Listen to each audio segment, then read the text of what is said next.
Hi, I'm your crippling debt. Who are you? I'm the $40,000 you have to pay over the next 4 years. Holy, is this even worth it? I don't know, is it? So today I'm here interviewing my good friend Surya, who is struggling with crippling debt. Surya, tell us about your struggles. Yeah, so I work a 9-to-5 job every day, and it honestly really sucks because even I'm barely making minimum wage as I am right now, and I have 2 kids to support, no child support from a cheapskate dad, and I just am barely floating, and these classes are just so expensive. I don't even know what I'm gonna do to pay for the rest of them. Truly a heartbreaking story. So, Surya, do you think it's all worth it? Sometimes I'm not sure, but as much as I'm struggling now, I think it is, because I heard somewhere that college graduates make up to 67% more money when they get a job, and I personally really need that money, and that'd be great for me in the long run, so yes. I agree. Okay, yeah, I think in the end it's worth it. Do you agree? Yeah, I guess I do agree with that sentiment, because people with only high school diplomas have actually a 6% higher unemployment rate than people with college diplomas. College. Move aside, peasant. College is for rich people only! What are the reasons behind the rising cost of higher education?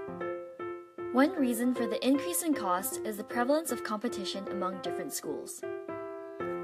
Having so many choices, students have to discern from each, whether it be by quality of classes, class size, or even location of the institution. Some of the students may want to go to a school for a specific program, while others want to attend because their parents went there. Regardless, all of these differing factors will come into account when the tuition is being set. Another reason for the increasing cost is due to the shift from government grants to government loans.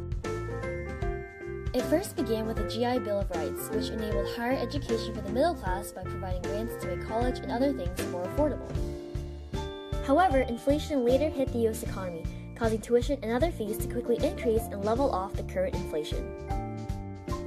Because of these increases, the government had to sub in the federal grant programs with subsidized loan programs. With that, colleges had to place the brunt of the cost elsewhere, and that was on the students.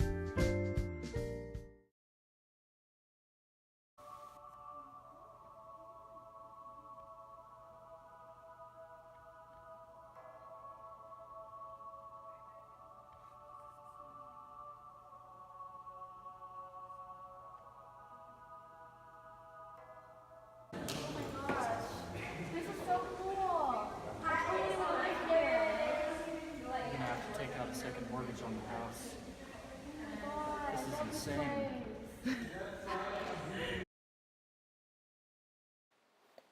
So how is college more like a big business than an institution focused on higher learning?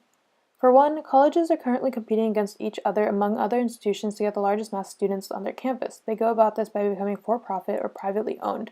This significantly increases the cost of students' education.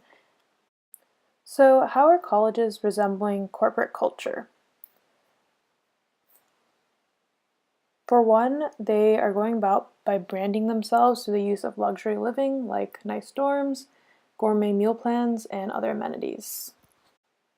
Colleges have started emphasizing school tuition over education. For example, Purdue University hired Governor Mitch Daniels, who has a lack of education knowledge, to secure their budget. More close to home, UT hired high-profile executives to steer budget and operations. So, some commonalities between business and college are they are both organizations with a complex infrastructure, and they're both involved in the trade of goods or services to consumers. They can both be privately owned or state-owned or can be profit or nonprofit organizations. College has become a really big business in which the consumer is the student and the product is the degree.